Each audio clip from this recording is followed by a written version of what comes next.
అధ్యాయం చదవండి నిన్న ఎక్కడి నుంచి అమ్మా? అక్కళ్ళు గాని అన్నళ్ళు గాని ఎక్కడి నుంచి? రుచి అయిన భోజన పదార్థములున్నను కలహంతో కూడి ఇంతటి కంటే నెమ్మది కలిగి ఉండి రొట్టె ముక్క తినట మేలు. బుద్ధిగల దాసుడు సిగ్గు తెచ్చు కుమారుని మీద ఏలుబడి చేయను. అన్నదమ్ములతో పాటు వాడు పిత్రార్చితో పంచుకొనును. వెండికి మూత తగినది, కొలిమి తగినది. అంటే చాలే అంటే అక్కలు గాని అన్నలు గాని ప్రేయర్ చేయండి ఆ వాక్యం నిమిత్తము.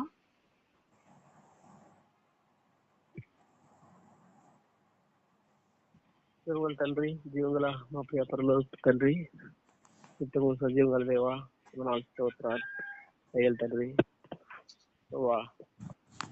ఎవరు పాలన ద్వారా మైపరచు గణపరచు ఇచ్చిన కుటుంబం బట్టి కూడా 4 స్తోత్రాలు. ఆయా వాక్యంలో మీ దాసురాలు నిలబడుచున్నదా మీ కృప చూపండి, మీ దయ చూపండి. వాక్యం వివరించి అన్నిట్లో మీరు సహాయపడుతుంది. దయ చూపండి, కృప క్షేమాన్ని అనుకూలపడుతుంది. జ్ఞానం అన్ని విషయాల్లో మీరు సహాయపడతారు. దయ చూపండి, కృప చూపండి. ముందున్న సమయాన్ని అంతా మీ పాదలు కలుగు వాళ్ళందరినీ ఇలాంటి ఆటంకం అభ్యంతరం జరగకుండా మీరే ముందు నడిపించు, సాయం చేయండి. యేసుక్రీస్తు నామములో అడిగి వేడుకుంటున్నాం తండ్రి, ఆమేన్. నేను 2 నెలల క్రితము చెప్పిన వాక్యం ఎవరికన్నా జ్ఞాపకం ఉందా? హెజ్కేలు 2వ అధ్యాయం చెప్పావు తల్లి. పేజీలాలంటే వందనాలంటే మరి ఇప్పుడు చెప్పబోయే వాక్యమును మనము శ్రద్ధగా మనం విన్నాం. ఏ డిస్టర్బ్ లేకుండా దేవుడు మనకి ఇచ్చిన సమయాన్ని బట్టి పని చేయకుండా జాగ్రత్తగా వినాలని మీ అందరికి నేను వందనములు చేస్తున్నాను. నేను చెప్పబోయే వాక్యము ఏంటంటే, ఈ వాక్యమును లేవియా ఖండము 24వ అధ్యాయము 5వ వచనము చదవండి. 5, 6, 7, 8 వరకు చదవండి, 9 వరకు చదవండి. నువ్వు గోధుమల పిండిని తీసుకొని దానితో 12 భక్ష్యములను వండవలెను. ఒక్కొక్క భక్ష్యమున పేరు పిండి ఉండవలెను. యెహోవా సన్నిధిని నిర్మలమైన బల్ల మీద 6 భక్ష్యములు గల 2 దొంతులుగా వాటిని ఉంచవలెను. ఒక్కొక్క దొంతి మీద స్వచ్ఛమైన సాంబ్రాణి ఉంచవలెను. అది యెహోవా ఎదుట నిహారమునకు జ్ఞాపకార్థమైన హోమముగా ఉండును. యాజకుడు ప్రతి విశ్రాంతి దినమున నిత్య నిబంధన బట్టి ఇశ్రాయేలీయుల మీద దాన్ని తీసుకుని నిత్యం యెహోవా సన్నిధిని చక్కపరచవలెను. అది అహరోనుకును అతని సంతతి వారికి ఉండవలెను. వారు పరిశుద్ధ స్థలంలో దాన్ని తినవలెను. అది అహరోనుకును అతని సంతతి వారికి ఉండవలెను. వారు పరిశుద్ధ స్థలములో దాన్ని తినవలెను. నిత్యమైన కట్టడ చొప్పున యెహోవాకు చేయు హోమములను అది అతి పరిశుద్ధము.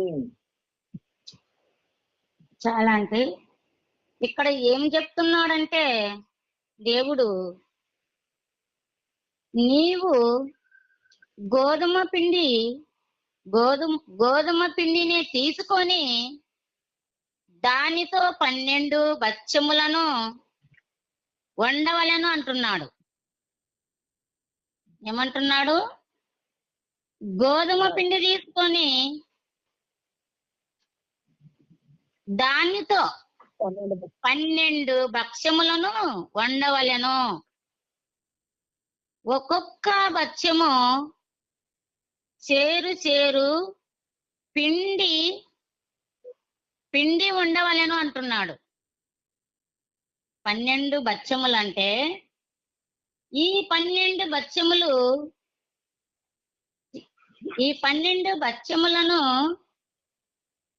యెహోవా సన్నిధిని నిర్మమైన బల్ల మీద ఆ రేజే భక్ష్యములను గల్లా 2 దొంతులు గల్లా వాటిని ఉంచవలెను అంటున్నాడు. అంటే ఎందుకు పెట్టమంటున్నాడో దేవుడు అది మనకు నిర్ణయించాలంటే ఆ 2 దొంతులుగా ఒక్కొక్క దాన్ని దొంతిగా స్వచ్ఛమైన సాంబ్రాణి ఉంచవలెను అంటున్నాడు. ఆ రొట్టెల దొంతుల మీద ఎందుకు సాంబ్రాణి ఉంచమంటున్నాడు?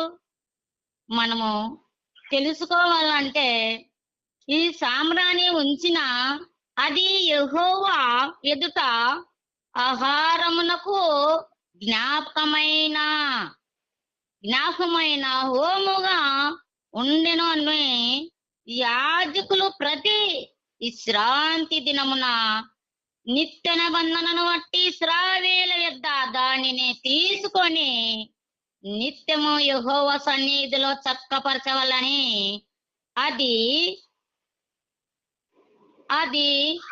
ఆరోనుకు అతని సంతతి వారికి ఉండవలెను అంటున్నాడు. వారు పరిశుద్ధములో దానిని తినవలెను అంటున్నాడు. నిత్యమైన కట్టడల చొప్పున యెహోవాకు చెయ్యు హోమము అది పరిశుద్ధముగా ఉండాలంటున్నాడు. అంటే అహరోను కుటుంబానికి హోమముగా అది పరిశుద్ధులుగా తినమంటున్నాడు. దీనికి సాదృశ్యము మనము ఈ రొట్టెలు సాదృశ్యంగా నిర్గమాకాండము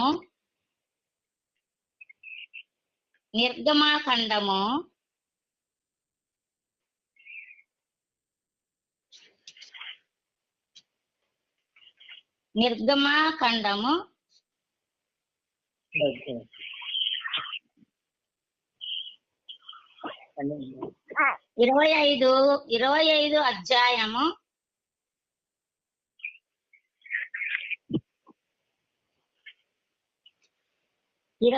అధ్యాయము 23-30 వరకు చదవండి అమ్మా. మరియు నీవు తుమ్మకర్రతో ఒక బల్ల చేయవలెను. దాని పొడుగు 2 మూరలు, దాని వెడల్పు 1 మూర, దాని ఎత్తు 3.5. మేలిమి బంగారు రేకును దానికి పొదిగించి దానికి చుట్టూ బంగారు జవను చేయింపవలెను. దానికి చుట్టూ బెత్తడు బద్దె చేసి దాని బద్దె పైన చుట్టూను బంగారు జవ చేయవలెను. దానికి 4 బంగారు ఉంగరములను చేసి దాని 4 కాళ్ళకు 4 మూలలలో ఆ ఉంగరములను తగిలింపవలెను. బల్ల మోయుటకు మోతకర్రలు ఉంగరములను బద్దెకు సమీపముగా ఉండవలెను. ఆ మోతకర్రలు తుమ్మకర్రతో చేసి వాటి మీద బంగారు రేకు పొదిగింపవలెను. వాటితో బల్ల మోయబడును. మరియు నీవు దాని పళ్ళెములను, ధూపార్తులను, గిన్నెలను, పానీయార్పణమునకు పాత్రలను దానికి చేయవలెను. మేలిమి బంగారుతో వాటిని చేయవలెను. నిత్యమును నా సన్నిధి రొట్టెలను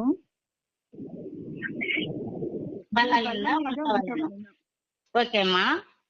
దేవుడు ఏమంటున్నాడంటే అక్కడ చూస్తే పిండితో 12 భక్ష్యములను ఉంచమంటున్నాడు. ఉంచడానికి బల్ల ఉండాలి కదా, అక్కడ కూడా ఉంది. కానీ ఆ బల్ల మీద పెట్టాలంటే ఆ బల్ల ఎక్కడి నుంచి రావాలా? ఆ బల్ల మరియు నీవు మరొక్క దేశం నుండి బల్లను తీసుకొచ్చి పెట్టాలంటే ఆ తుమ్మకర్రలతో చేసి వాటిని తుమ్మకర్రలతో చేసి బంగారు రేకును అతికించి వాటికి 4 మూలల బెత్తడు ఇడిచిపెట్టి వాటికి వంగరములను తొడిగించి వాటిని మోయటకు కూడా మరి కర్రలను చేసి ఉండవలెను.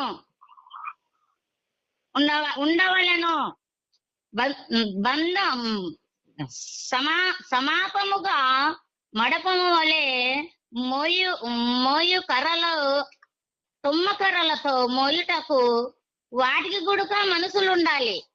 వాటిని తీసుకొచ్చి ఇక్కడ ఉంచవాలంటే నిత్యమును సన్నిధిలో రొట్టెలను బల్ల మీద ఉంచవలెను అంటున్నాడు.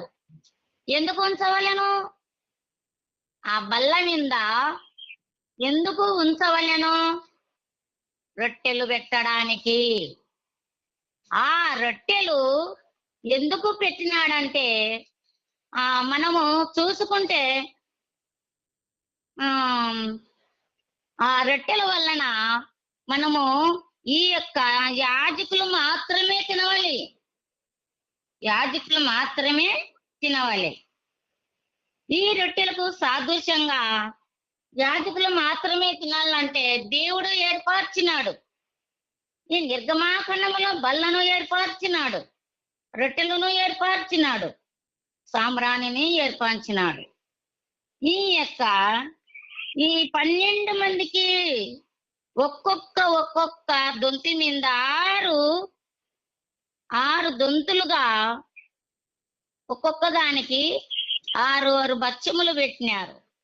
6 బచ్చములు పెట్టినాడు. ద్వితోపదేశఖండము 27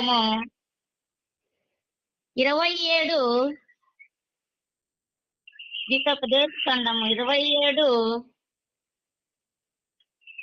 12, 13 చదవండి అమ్మా. బెన్యామీను గోత్రముల వారు ప్రజలను గూర్చి దీవెన వచ్చిన పలుకుటకై గెరాజీ కొండ మీద నిలవ. ఆంటీ 11, 12, 13 చదవండి.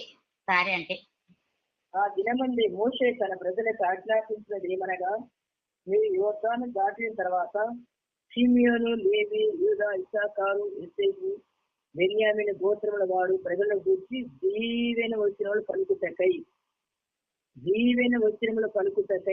బెన్యామీను గోత్రముల వారు ప్రజలను గూర్చి దీవెన వచ్చిన పలుకుటకై గెరాజీ మీద కొండ మీద నిలవలేను. దేనికి? దీవెన వచ్చిన పలుకుటకై గెరాజీ కొండ మీద నిలవలేను. రూబేను, గాదు, అషేరు, జెబూలేను, దాను, నఫ్తాలి గోత్రం వారు శాప వచ్చిన పలుకుటకై ఏబాలు కొండ మీద నిలవలేను. ఇక్కడ ద్వితోపదేశఖండంలో ఇక్కడ కూడా ఎంతమంది ఉన్నారు? ఆ పాతకాలంలో ఈళ్ళు కూడా 12 మంది ఉన్నారు. 12 మంది ఉన్నారు. 12 మంది ఉంటే మంచి మాటలు మాట్లాడేవారు 6 మంది, శాపగ్రస్తముగా మాట్లాడే 6 మంది ఉన్నారు. కానీ ఇక్కడ 12 భక్ష్యములను, ఇక్కడ బల్లను, ఇక్కడ ఈ 12 మంది వీళ్ళు ఆ యొక్క సముద్రము మీద నుండి ఆ కొండ మీద నుంచి వారిని ఆ కొండ మీద నిలవవలెనని రుబేను ఆ పేర్లందరూ వారు 12 మంది వారికి చెప్పినాడు. వారికి చెప్పింటే ఇక్కడ 12 మంది సాదృశ్యంగా ఇక్కడ 12 మంది నిర్గమాకాండములో 12 బచ్చములకు మనము తీసుకుంటే ఇక్కడ మత్తయి సువార్త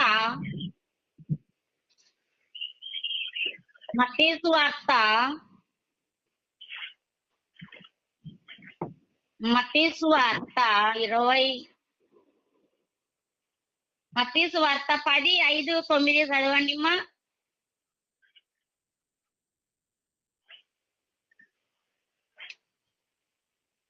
యేసు 12 మందిని పంపుతూ వారిని చూసి వారికి ఆజ్ఞాపించినది ఏమనగా, యేసు ఆ 12 మందిని పంపుతూ వారిని చూసి వారికి ఆజ్ఞాపించినది ఏమనగా, మీరు అన్యజనుల దారిలోనికి వెళ్ళకుడి. సమరయుల ఏ పట్టణంలోనైనా ప్రవేశింపకుడు. కానీ ఇజ్రాయేలు వంశంలో నివసించిన గొర్రెలెద్దకే వెళ్ళుడి. ఓకే అండి. దేవుడు ఏమంటున్నాడంటే ఇక్కడ ద్వితోపదేశఖండంలో వారిని 12 మంది ఉన్నారు. ఇక్కడ లేవి ఖండంలో 12 భక్ష్యములను ఉన్నాయి. ఆ 12 భక్ష్యములకు సాదృశ్యం అంటే మనం మత్తయి సువార్తలోనే 1వ అధ్యాయం 10లో చదువు అంటే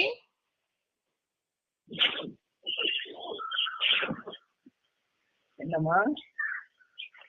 మత్తయి సువార్త 10వ అధ్యాయము మొదటి నుంచి 4 వరకు చదువు అంటే ఇప్పుడు 5వ వచనం చదివినా కదా. సరే, ఆ 12 మందిని దేవుడు పంపిస్తున్నాడు. ఆయన తన 12 మంది శిష్యుల్ని పిలిచి అపవిత్రాత్మను వెళ్ళగొట్టుటకును, ఆయన అంటే యేసు ప్రభు తన 12 మంది శిష్యుల్ని పిలిచి అపవిత్రాత్మను వెళ్ళగొట్టుటకును, ప్రతి విధమైన రోగమును ప్రతి విధమైన వ్యాధిని స్వస్థపరచుటకును వారికి అధికారం ఇచ్చెను. దేవుడు ఏమంటున్నాడు? ఈ 12 రొట్టెలను ఆ యొక్క లేవి ఖండములో 12 చేరు చొప్పున 12 భక్ష్యములకు సాదృశ్యముగా ఈ యొక్క 10వ అధ్యాయములో 1వ అధ్యాయములో శిష్యులను ఆయన తన 12 మందిని పిలుచుకొని అపవిత్రాత్మలను ఎలగొట్టుటకును, ప్రతి విధమైన రోగములను విధమైన వ్యాధిని స్వస్థపరచుటకును అధికారము ఇచ్చెను. అంటే దేవుడు ఆ 12 రొట్టెలకును ఈ 12 మంది శిష్యులకును సాదృశ్యమైనది దేవుడు ఎన్నుకున్నాడు. అక్కడ 12 రొట్టెలను, ఇక్కడ 12 మందిని శిశువులను పిలుచుకొని రోగములను ఎల్లగొట్టుటకును స్వస్థపరచుటకును ఆయన వారికి అధికారం ఇచ్చినాడు. అధికారం ఇచ్చి ఈ 2వ వచనములో ఏముంది? ఆ 12 మందిని అపోస్తలుని పేర్లు పెట్టుకున్నాడు. ఆ పేర్లు పెట్టుకొని వారిని ఏర్పరచుకొని వారికి అధికారం ఇచ్చి ఉన్నాడు. అధికారం ఇచ్చి అప్పగించి, కానీ ఈ 12 రొట్టెలలో మనకు తెలుసు సాదృశ్యంగా దేవుణ్ణి సిలువని వేసేటప్పుడు ఏం చెప్పినాడు? వారిని పిలిపించుకొని వారికి అధికారమును ఇచ్చినాడు. ఇచ్చి రొట్టె వేసేటప్పుడు ఏం చెప్పినాడు దేవుడు? నన్ను ఒకరు అప్పగించుతున్నాడు అన్నాడు. అనింటే వారు చాలా బాధపడి దుఃఖపడినారు. కానీ దేవునికి ఇస్తరి వీదా అని తెలిసి అంటే ఆ 12 రొట్టెలను ఎందుకు దేవుడు ఒక రొట్టె తీసుకొని వాటిని వారికి ఇరిసి ఇచ్చినారు. కానీ ఇస్కరి మీద ఇట్లా చేస్తున్నాడు అని ఏమన్నా ఆయనకు తక్కువ చేసినాడా? కొంచెం ఇచ్చినాడా? లేదు. కానీ ఎందుకు సమానంగా ఉంచినాడు? సమానంగా ఆయన మనసు కుమారుడు కాబట్టి తన పిల్లల కొరకు ఆయన త్యాగం చేసి వారికి కూడా భేదం లేకుండా ఆ కుమారుని గుడుక ఇచ్చినాడు. కానీ ఆ కుమారుడు యూదా ఏం చేసినాడు? ఆయనకు చేత కాక సాతాను నుండి దూషింపబడి పోగొట్టుకున్నాడు. కానీ ఈ 12 రొట్టెలను ఈ 12 మంది శిశువులను ఎందుకు ఆ బల్ల మీద పెట్టాడు? ఆ 12 రొట్టెలు ఒక్కొక్క దొంతి మీద 6 భక్ష్యములు ఎందుకు పెట్టినారు? ఉపదేశ ఖండంలో చెడ మాటలను పలికే వారిని, మంచి మాటలను పలికే వారిని అక్కడ కూడా 12 మంది ఉన్నారు. మరి వారు ఇళ్లలో ఒకరు తక్కువ ఉన్నారని వారిని ఇక్కడ వేసుకుంటే వాళ్ళు అక్కడ 5 మంది మిగిలిపోతారు కదా మంచివారు. కానీ వారికి లేదు. కానీ ఈయనకి సంబంధించిన ఒక వ్యక్తి తక్కువైనాడని సిమోనును మత్తయిను ఆయన ఎన్నుకున్నాడు. కానీ వారిని కూడా చేర్చుకోలే. ఎందుకు చేర్చుకోలేదంటే అపోస్తలని పిలువబడిన ఈ యొక్క 12 మందినే ఏర్పరచుకొని ఈ రొట్టెలను వారికి 12 మందిగా వారిని దేవుడు ఎన్నుకున్నాడు. ఎన్నుకొని వారికి సాదృశ్యముగా ఏందండి? సాంబ్రాణి దాని మీద పెట్టి సువాసనగా వాటి బల్ల విందన పెట్టి సువాసనముగా ఏర్పాటు చేసి అవి ఎవరు తినాలి? యాజకులు మాత్రమే తినాలి.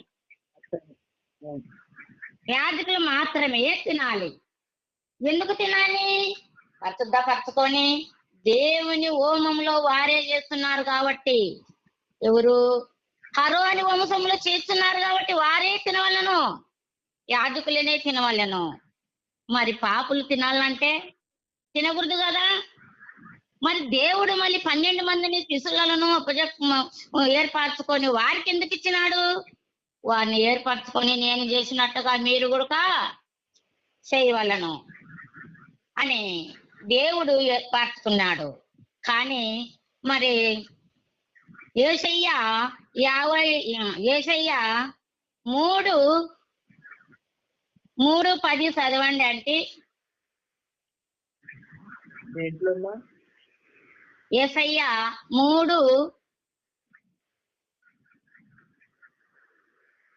5:3 అంటే.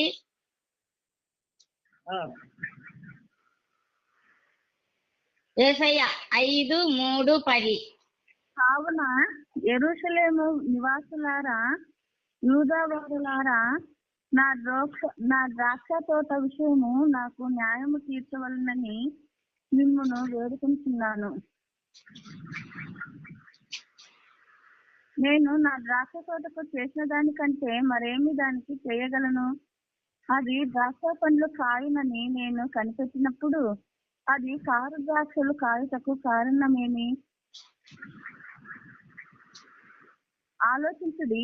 నేను నా ద్రాక్ష తోటకు చేయబో కార్యమును మీకు తెలియజెప్పేదను. నేను అది మేసి వేయబడినట్లు దాని కంచెను కొట్టివేసేదను.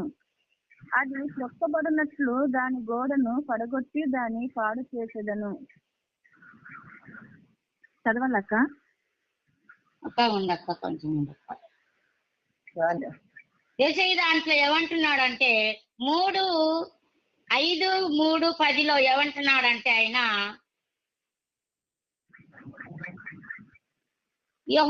యేషయ్యను ఏమంటున్నాడంటే ఇందాక చదివినది చదవక్క.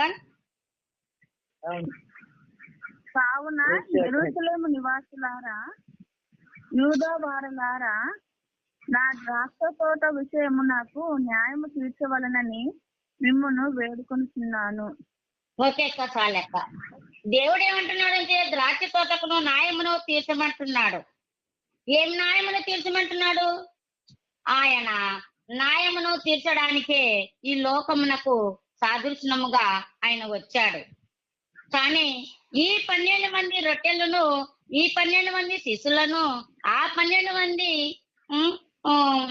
పాతకాలంలో ఉన్న వారిని తీసుకొని వీరిని వారిని వాళ్ళందరినీ తీసి పారేసి ఈ 12 మంది శిశులను ఎందుకు ఏర్పరచుకున్నాడంటే ఆయనకు అధికారమును ప్రతి ఒక్కరికి ఇచ్చి వారిని ఏర్పరచుకొని వారిని శిశులనుగా పెట్టుకొని ఆ యొక్క రొట్టెలను దేవుడు ఎలాగా పిండపడినాడో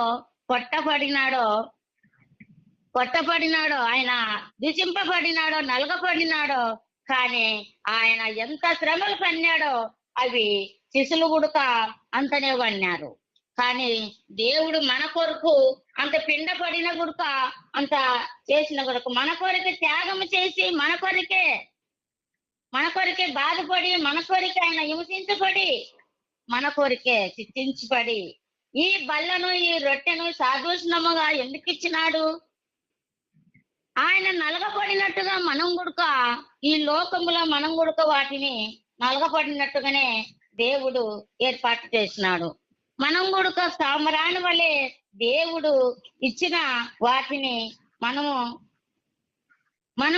మనం గుడక దేవునికి ఎందుకు మనం చేయి బల్లలేస్తున్నాము? మనం పాప క్షమాపణ ఒప్పుకొని మనం దేవునికి సాదృశ్యముగా ఉండాలని పాప క్షమాపణ ఒప్పుకొని బాప్తిసం తీసుకొని మనం కూడా దేవుని బల్లలో చేయద్దుతున్నాం. దేవుని బల్లలో చేయద్ది దేవుని బల్లలో ద్రాక్ష రసమును నా శరీరమును నా రొట్టెను అని దేవుడు ఇచ్చిన ఆ బల్ల రొట్టెలో మనం కూడా అపోస్తులని ఏర్పరచుకునేవారు. మనము కూడా ఈ అపోస్తులు చేసిన కార్యక్రమాలను మనం గుడక బల్లలో చేసి బల్లలో మనం గుడక రొట్టె ద్రాక్షారసము తీసుకొని మనం గుడక వేస్తున్నాము. కానీ ఈ 12 మంది శిష్యులు గుడక 12 మంది రొట్టెలు తీసుకొని వాడు గుడక ఆ 12 మంది శిష్యులు గుడక దేవుడు చేసిన నేను వచ్చిన ప్రకారముగా నేను అరోనునయ్యి మరి నేను తిరిగి వచ్చే వరకు మీరు నాతోనే ఉంటారన్నాడు. కానీ ఆయన అహరోనమైపోయినాక వీళ్ళు గుడక శిశులు కొట్టబడినారు, దున్నబడినారు, చీల్చబడినారు. వాళ్ళు గుడక కొట్టబడి చీల్చబడి వాళ్ళు గుడక ఎంతో శ్రమ పడినారు. దేవుణ్ణి ఎలాగ చేసినారో పేతురునైతే సిలువ వేసినారు. పేతురును సిలువ వేయాలనంటే నన్ను ఆయనంత సిలువ వేయకాకరి నన్ను తలకిందలుగా సిలువ వేయరని అన్నారు. మరి సిమోనునైతే చీల్చి వారిని చంపినారు. వారిని 12 మంది కూడా అతి అయిపోయినారు. వారు జనాల గుండా అతి అయిపోయి వారు కూడా చంపబడినారు. ఈ 12 రొట్టెలు సాదృశడానికి ఆ 12 మంది గుడక దేవుడు వారిని గుడక చిత్తించి వారిని గుడక ఆయన చేసిన త్యాగము గుడక 12 మంది శిశులు గుడక రొట్టె వల్లే వాళ్ళు గుడక నలకపడినారు. రొట్టె చేయవాలనంటే పిండి పిసకాలి. పిండి పిసికి నూనె వేసి మెత్తబడినాక ఆ రొట్టె పొంగాలంటే మరి మనం మెత్తగా ఉండాలంటే మళ్ళీ ఒక 10 నిమిషాలు ఉంచుతాం. దేవుణ్ణి గుడక కొట్టి పక్కకు పెట్టినారు. దేవుణ్ణి గుడక కొట్టి పక్కకు పెట్టి ఆయన నిమిషించుకుంటా, ఆయనను కొట్టుకుంటా, ఆయనను హెచ్చరించుకుంటా ఉన్నారు. మళ్ళీ ఈ రొట్టె గుడక పొంగాలంటే మనము గుడక ఆ రొట్టె పిండి పిసికి వాటిని ముద్దగా చేసి రొట్టె చేసి మనము పొయ్యి మీద పెట్టి చేస్తేనే అది రొట్టె అయ్యేది. మంచి సువాసన రావాలంటే రొట్టె కాల్చి తింటేనే మంచి కమ్మగుందని తింటారు. మళ్ళీ దేవుడు కొడుక నలగబడినాడు, కొట్టబడినాడు, చీల్చబడినాడు, దున్నబడినాడు. మరి సువాసన ఎందుకు దేవుడు సాంబ్రాణి అంటే ఎందుకు ఇచ్చినాడు? సువాసన అంటే సువాసన బల్ల మీద ఎందుకు ఇచ్చినాడు? సాంబ్రాణి ఎందుకు ఇచ్చినాడు? స్వచ్ఛమైనగా ఎందుకు ఇచ్చినాడు? ఆ స్వచ్ఛమైన సాంబ్రాణి సువార్తకు సంబంధించినది. ఆ సాంబ్రాణి సువార్తకు సంబంధించినది. సువాసన రావాలంటే అందరూ చెంటు కొట్టుకుంటారు. ఎక్కడన్నా పోవాలంటే చెంటు కొట్టుకుంటారు. చెంటు కాదమ్మా ఇది అన్నా, చెంటు కాదన్నా, మనకిచ్చిన దేవుడు సువాసన పరిమళ తైలం వలె దేవుడు మనకు సువాసనగా ఇచ్చినాడు. ఈ సువాసన ఈ 12 రొట్టెలను చేరు ఒక్కటి పొదవలు లేకోకుండా ఒక్కొక్క చేరు చొప్పున 12 భక్ష్యములు. ఆ 12 భక్ష్యములు ఏమన్నా తక్కువ ఉండాయా? లేవే. అక్కడ 12 మంది దేశఖండంలో 12 మంది ఉన్నారే, తక్కువ లేరు. 12 మంది శిశువులు ఉన్నారు, తక్కువ లేరు.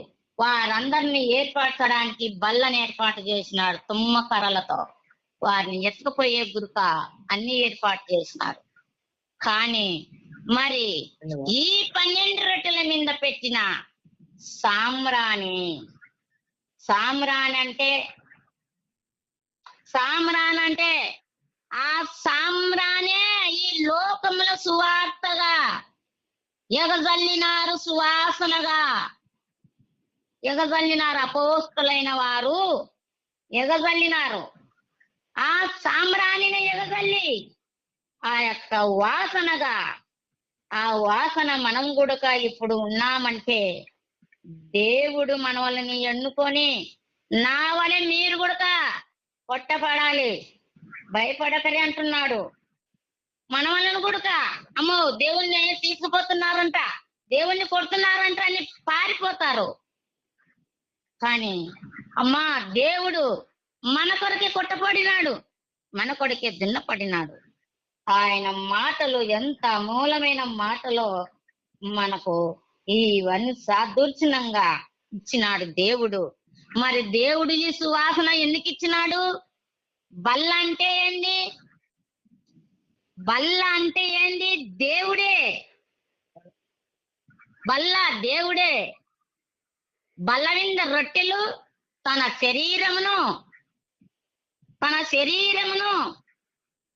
శరీరమును మనకు రొట్టెగా మార్చబడినాడమ్మా. ఆ రొట్టెగా మార్చబడి అమ్మా రొట్టెగా మనకు సువాసనగా సామ్రాణి వలె మనకు ఎగ్గజల్లితట్టుగా శిశులకు కూడా అదే నేర్పినాడు.